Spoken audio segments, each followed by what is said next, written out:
What's up, what's up? Welcome to Up X Episode 27, presented by 2Sick TV. I'm your host, Sick Sensei. Joining me today is Sick J-Rod. What's going on? I won't be doing a the drunken rants today. No drunken rants? Well, we'll see what happens. The Sick Psycho's joining us also today. What's happening? Maybe he'll take Lawless's place since he's it's out. down like 5 beers already. We miss you already, Lawless. We love you. Anyhow. No, we don't. We don't love you. Don't come back married again. If you want to see your gameplay right here on the Startup X Gaming News Podcast, all you got to do is save it to your vault labeled Startup X and send me an email, 2sicktv@gmail.com, and I'll go grab it myself, capture it, put it right here. Or Twitter. Or you can let me know on Twitter, @2sicktv, right? Let me know on Twitter. Thanks for the plug, buddy. Anyway. And if you have any questions, concerns, anything like that, you can also send us a question, anything gaming related, things like that, at 2sicktv@gmail.com. Or in the comments below. Or in the comments section. But this dude's a genius, guy. Tonight, Episode 27. We're doing it big, baby. So, all right. So anyway, Fist bump threw you off there, huh? Yeah, the fist bump. We just raping that horse. Threw me off. Raping. Yes.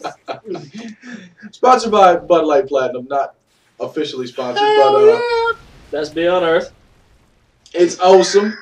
So, starting us off on the agenda for this week, job listings have really come out a lot lately, and they're alluding to what we already predict all the time. New brew for this guy. We already predict all the time that the new consoles are coming out in 2013. Right? That's what we keep saying, and we keep saying it. You hear rumors. You hear rumors. It's our opinion. I'm sorry. They're coming out in 2013. I don't give a shit what you say, what you say. I care what I'll you be say. buying you a box of tissues when they're done. Buy me a box of tissues when I'm crying, huh? So anyway, so Ready at Dawn, right? This is a development team. They did the God of Wars on the PSP. They did these.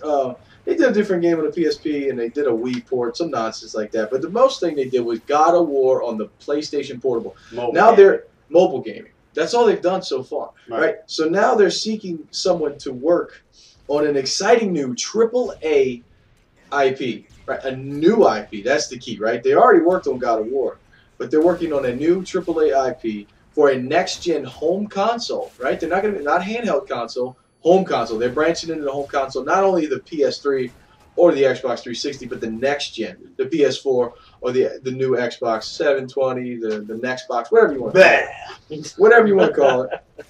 We'll get to that later. We got a little rumor news about that. Hey, don't spoil the whole episode. Yet. Whoa. But it's going to be a third-person action adventure. I'm kind of excited about this because I do love God of War. They did God of War. They did a good job with the PlayStation Portable titles. And I really want to see what they're going to do. It's going to be a third-person action adventure, like I said. And, they did a good job with the portables. But there's more job listings out there right now. There's a whole list of them that allude to the 2013 next-gen consoles. Coming up next is the Lionhead Studios. These are the guys that did Fable. Now, I never played a Fable. I haven't partaken in it myself either. But it's critically acclaimed. A lot of people buy these games. It's a very good game. It's a dungeon game, dude. It's sort of like Skyrim or something like that, right? Well, yeah, it's somewhat. Like Skyrim. It's very time consuming. It's an RPG, obviously. It's one of those time things. Yeah. So anyway, what they're doing is they're seeking a next-gen console lead designer. Hey, right here. For the next Peter Molyneux project, and it's going to be a, quote, genre-defining new title. Really now, they're going to define a genre. We'll see what that means. They're getting creative. Whoa. But also in the job listings, Bethesda, Skyrim. Huh? That's your territory. They're listing a job looking for a new home console experience. And they want to look for someone with experience with DirectX 11. Now this is the key. They didn't actually say like next gen console, but they said DirectX 11. Now neither the Xbox nor the PlayStation work with DirectX 11. Right. So hinting towards something. It's hinting towards the Xbox. Now what the rumors and the speculation lead us to believe that both the new consoles are going to support DirectX 11. Absolutely. I mean, dude, it's inevitable. It would be stupid if they didn't. Right. So obviously, Bethesda's looking for their next big release is probably going to be a launch title, which I'm super excited for. Dude, that would be great. On the next generation console. Absolutely. That would be awesome. And last but not least, Infinity Ward. Uh-oh. The Call of Duty developer. In case you didn't know, they developed the game you're watching right down below. Yay. But, they're looking for a next-gen console developer. Now, Infinity Ward being the developer of the Modern Warfare 3 series, Treyarch being the developer of Black Ops. Now, I don't think that this job listing directly affects Black Ops 2, which I'm going to say it hasn't been confirmed. But I'm going to go ahead and say Black Ops 2 is coming out this year. Treyarch's developing it. I think it's going to be phenomenal. Hopefully. I can't wait. Hopefully. I can't wait. Treyarch did some great things. They supported their game phenomenally. And I think they're going to do a lot more with COD Elite than Infinity Ward could have ever imagined. And just my opinion, hands down, Black Ops beat Modern Warfare 3. Well, we can talk about that on a later date. But Infinity Ward's looking for a next-gen console developer. So what that tells me is, right, so COD 4 comes out. Everybody's looking for next-gen console, so, dude, there's got to be a reason that all the developers are looking for next-gen console. For about a year development cycle, right? Like a year and a half development cycle. But here's what I'm saying, right? Infinity Ward developed COD 4. World at War comes out. That's Treyarch. Modern Warfare 2, Infinity Ward. Black Ops, Treyarch. Modern Warfare 3, Infinity Ward. Black Ops 2, this year, Treyarch. Infinity Ward's next game releases next year on the next-gen console, right? Maybe it's a launch title for your Xbox, for your next box, whatever it's going to be. Don't give a shit. Or the Call of PlayStation. Duty sucks. You don't care about Call of Duty. We play Call of Duty.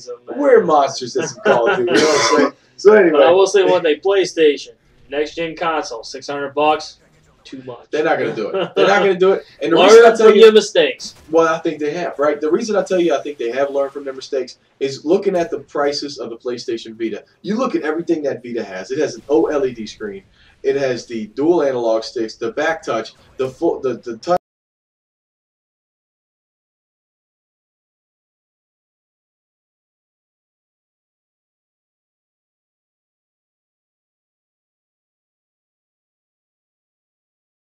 I agree. They're losing money. I'm going to go ahead and say it. They're losing money on the unit themselves. But I don't know if they're losing money, but their profit is definitely not very much. if there's any profit margin at all, it's not much. But what I'm saying is they've obviously learned from it because that piece of equipment probably should cost, like the MSRP, should be around $400. At least. Somewhere in the ballpark. And they've cut it off. They've trimmed the fat. Dude, if you think about it, dude, like an iPad. Just think about an iPad with 4G capabilities. Dude, you're running like $500-600. A lot of money. A lot of freaking money. And the Vita does basically the same thing. Dude, exactly. Oh, no. It doesn't do everything the iPad does. Well, it's close. I mean, No, well, it don't have the apps. But I would say it's anywhere in the ballpark. Well, I mean, you got internet access. It doesn't have all apps, but it has its comparable graphics. As far as mobile gaming it has the same 4G capabilities. I mean, Vita's got 4G? No, I thought it was 3G only. 3G only. It's 3G only. No, I mean, I would say that the iPad does what the PSV does, but the PSV doesn't do what the iPad does. I mean, they're not really comparable. I mean, it's apples and oranges. Gaming-wise, potentially, but you don't have the inputs, right? You don't have the dual analog sticks, the face button, the D-pad, the triggers. You know, you don't have... If I had a choice between the iPad and the Vita, I'm going with the Vita. If I had a choice between the iPad and the Vita, I'd choose a Samsung Galaxy Tab. I'm with you. I am with you on that one, baby. Considering I already have one. So anyway, so Infinity Ward lists the job for looking for the next-gen consoles, and tying in with Infinity Ward, Modern Warfare 3 content collection. All right, everybody's. I get questions all the time. You know, I'm not a Call of Duty Elite scrapper. Now, I'm a Call of Duty Elite scrapper, but you're not. No. But you want to know, you know, when's the map packs coming out for you? Because they're out for me right now. It sucks right now. They're not out for me. You know, I'm not interested in paying that $50, but that's, you know, a whole other game just for an add-on to Modern Warfare 3. And I basically do everything you do except get the map packs early. You know? Pretty much. So for non-elite subscribers, the content pack will drop on March 20th. That's bullshit. on Xbox. Yeah, that's bullshit. And it will include the maps Liberation, Piazza, Overwatch, and Black Box, which we haven't even seen Black Box yet. That's going to release, I think, like the 5th or 6th or something like that on Xbox. And as well as new Spec Ops missions, which nobody really gives a fuck about. But that's Xbox only, right? Speculation would lead you to believe that if it's released on March 20th on Xbox, you, my PS3 friend, will by next year or something. April 15th. April 20th. You won't see the drop. You won't see the DLC till April 20th. Treyarch, where you at? Come back. Come back. Treat us right, huh? Treat us right. And there's no price. There's no price listed for this DLC pack. But speculation, of course, for years it's been $15. $15.99. $15. Well, no, it's $14.99, $15. Anyway, so let me just ask you a question. Besides getting the map packs early, what does Call of Duty Elite do for you? So I get to compete in the Call of Duty Elite clan operations. Okay, the I don't clan care operations about that. just come Tell me out. something I care about. What it would do for me that's worth me paying $50 besides Become getting the maps salesman early? of Call of Duty Elite. I can't. I can't. Because the tell you. contest shit, I don't care about that. I like the contest. I think it's fun. I think it's interesting. It encourages me to play the game types. Not only play the game types that I may not play, but encourages me to play the game types and play in a way that I may not play them. Right. So the one coming out this Friday is Defends in Domination. Now I've been playing Drop Zone like a gypsy son bitch, like nonstop. Not a fan of it. I want. Yeah, you suck at Drop Zone. Oh, So anyway, I'm not a fan. we play Domination, and it encourages you to defend. So what you got to do is maybe you chase an enemy, but So you don't kill encourages them. you to camp.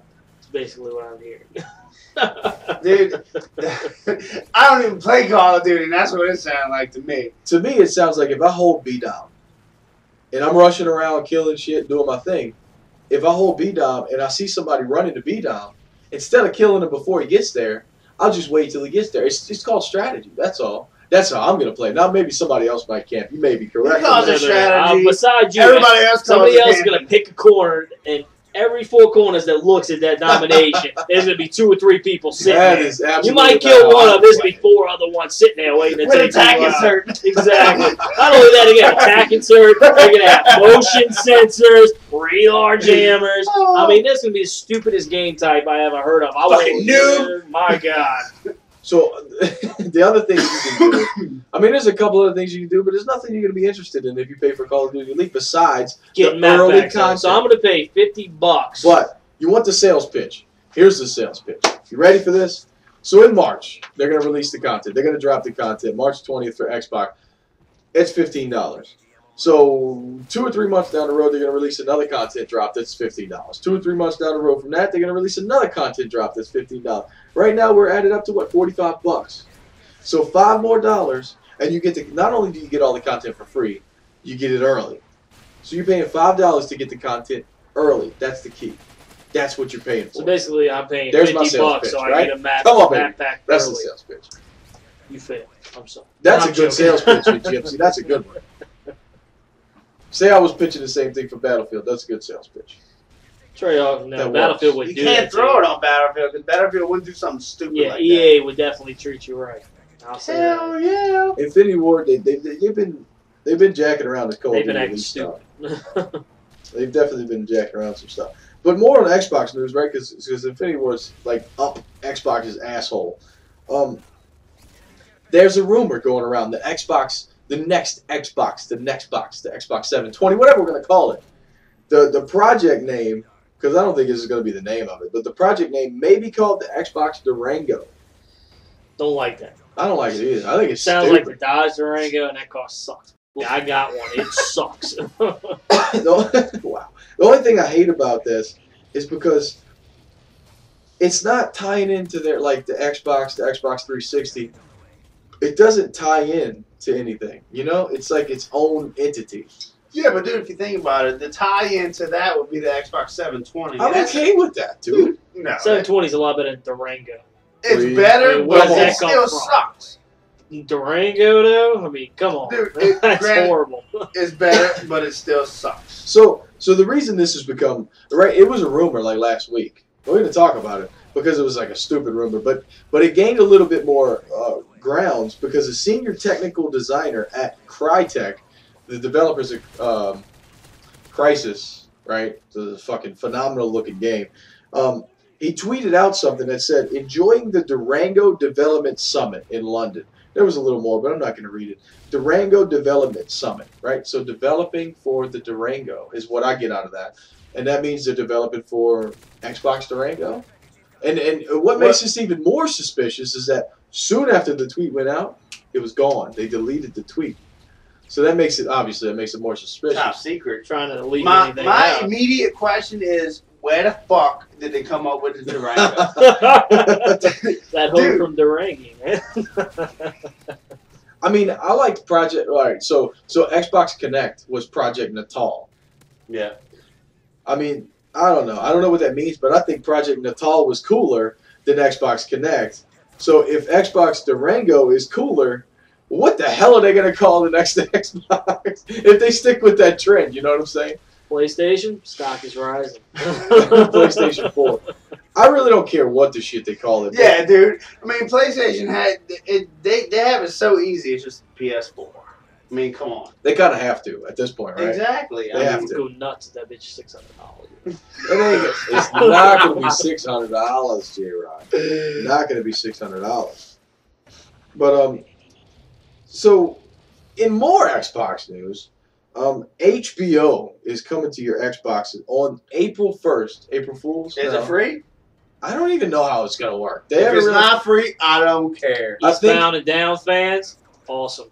What about the Game of Thrones? Is that what it is? That's a good one too. So season 2 comes out. I think season intro, whatever you want to call it. Premiere. Hey, there's a There good word you for go. it. There you go. Right, premiere. Season premiere, 4/1/2012, April 1st. Same day that it's coming to your Coincidence? Xbox. I think not. I submit that it is not a coincidence. So it's gonna come out, and it's the first like Lawless told me earlier, right? He called me, we talked. He said it's the first major movie network to come to the Xbox. So I mean, So I'm guessing if you pay for Xbox and all, you pay to get the internet shit. The HBO stuff comes out, that should be included in it. possibly. I think that would be cool if it did, right? So if I'm a gold subscriber, HBO Dude, Go comes for That free. would be very cool. Because I don't subscribe through ATT Uverse, I don't get. Exactly. I HBO. don't have HBO on my cable network. I got it with Charter. But I have an Xbox, but I have just a free Xbox Live account.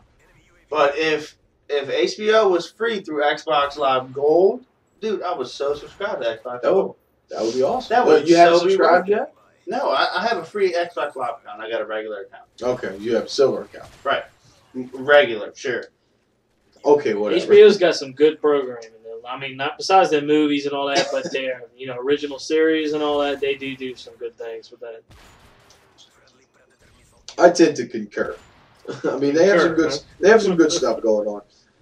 But I want to talk about Transformers. I want to talk about Transformers. Yeah! Now I want to get into this real Wow, quick. He just dropped that's his beer. awesome. Arrest this man. There's a towel. Get that. Abuse. Alcohol abuse. He Lawless just isn't dropped- here. Rob takes. That's how excited. That's how we do it. That's how excited this man is for Dude, I'm excited about Transformers. Transformers Fall of Cybertron. Now, guys, I'm not going to lie to you. War for Cybertron was the first title. I'm not going to lie to you. I'm not a Transformers fan. I am. Love the think movies. I think it's cool, but I'm not like one of those crazy nuts. I didn't watch it really much when I was a kid. I did. Dude, I like the movies. I like the I cartoons. think it's all cool. When I was a I kid, like that's the- all I watched was Transformers. Dude, But I don't get into the story. This is what I'm getting at. I don't get into the story. I don't really care about the that's Transformers because you didn't themselves. watch it as a kid. In That's the what I'm saying. movies, portray like when Megatron and the and movie. Starscream in the movies, they did it exactly how it was supposed to be done with him.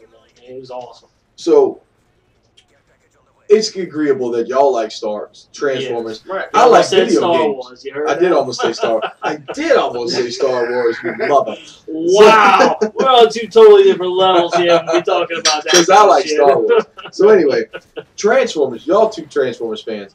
I'm a fan of games, right? Good games are good games. Yes. End of the day. Dude, anybody's watching this is a fan of games. So I like Transformers War for Cybertron. Pay attention to War and Fall because it's kind of misleading. Fall is the sequel, though, right? War for Cybertron is a game that I played and absolutely freaking enjoyed that game. Dude, it was great. Just for the game, right? See, remember, I am not a fan, like exclusive fan of Transformers. Oh. But I like good games. Very And that was a great game, not to mention the Transformers. The universe was freaking awesome. So now Fall of Cybertron is coming out, and we watched the preview gameplay. The gameplay trailer. Just a little while ago. Now, badass. the interesting thing about this one is you get to play as a combiner. Now, I don't really know what that is, but it turns into like an 80-foot. It's one of those things where you where take several different Transformers and they combine into one robot. It is 5. 5? Yeah, 5. Like an 80-foot tall robot. You just stomping around. Raw, 80 foot. Imagine doing that in multiplayer. So you get to play as a combiner. That was the biggest thing that standed out me from the new gameplay footage, is that you get to play as a combiner. And what they did in the first game, it was awesome. I loved it. I absolutely loved it. I mean, I really did fucking fall in love with that game. I cannot wait to play this one. I'm going to purchase this game with my own hard-earned cash. And so the thing that stood out to me was that you get to play as a combiner, and that's just gonna be kind of interesting and cool. The only thing that's a buzzkill about that is, a lot of games they show something cool like that, but like say you can play as a combiner, but like only on the last mission. Yeah. That totally sucks. And if they include it in the multiplayer, who's gonna control it? Dude, I seriously doubt you can play as a combiner on the multiplayer. That's another topic. That multiplayer it was good. In War for Cybertron, it was good.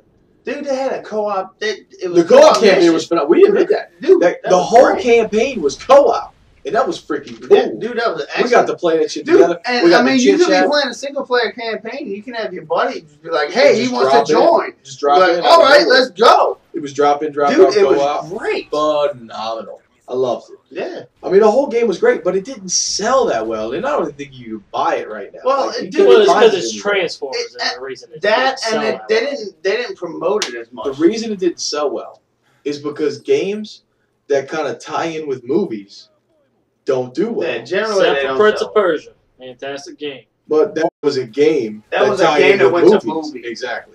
This is, and that movie didn't do very well. This is vice versa. If you want some trophies, go play that. Yeah, trophy whore. That's some bitch bleeds trophy. So I'm gonna keep on the Transformers subject. What do you think about trophies? Now I went on a binge for a while there. You remember that? You were obsessed with Yeah, you were trying to catch up with me. Trophies and achievements. I went on a binge on my Sensei 985 account. And I got to level, what, 10, 11? Something like trophies. Now, what do y'all think about trophies and achievements? What do they do for games? That's the question. I think trophies are done with because if you look at games, multiplayer is what sells games.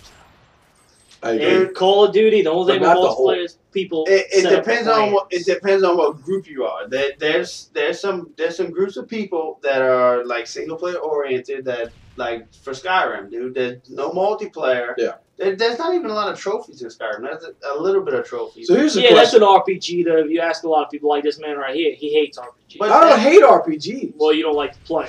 But dude, I played Red Dead and fell in love with that game. You know, he doesn't like it. It's a phenomenal game. You don't like it either. No. I really fell in love with that game. I think it's because I was on vacation. I was hurt. I played Mass Effect. Fell in love with that game. That's an RPG. It was awesome, dude. It's not that I hate RPGs. It's that, sometimes I don't feel like the time sink. And not to mention, for Skyrim, I'm not a fantasy fan.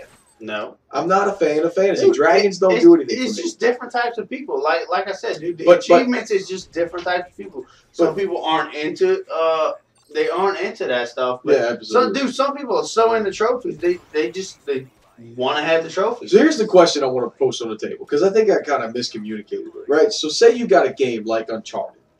You got a 10 to 12 hour game, depending on how you play it. You got this game, and it's a 12-hour game. And then the trophies or achievements in a similar fashion, what do you think they do for that game? Dude. For me, they do nothing, right? I went on a binge for trophies. I went on a trophy horse spree. You were obsessed with it for a while. I was fucking obsessed. Yeah. But then I got to the point where it was ruining games for me. I didn't even want to, I just wanted to play for trophies, and it was stupid. Spend all your time, dude. Well, dude, for me, I play a game to enjoy the game. Once I'm done enjoying the game, I'm done. I'm not going to, I'm level, on my Psycho Rival account, I think it was level 12 or 13. I haven't had a single platinum. I got a platinum in Bad Company too. Dude, I didn't get a single. one Prince Bird. I didn't get a You got that platinum? Yeah, I didn't get a single platinum. Dude, I play. Now, for those who don't know, until I'm done with it. When I'm done with it, I put it down. I play another game. that's it, right? I want to play a game for the game. My biggest problem was I played Prince of Persia, like you were saying, and I really did enjoy that game. It was a good game. It was a good game, and it bled trophies, just fucking trophies falling all over the place. But I kept looking at the trophies in between each level or whatever, and it takes away from the game. It diluted the experience. Yeah, I got the tutorial. I mean, in my experience, gaming, a game is an art. It's a form of art.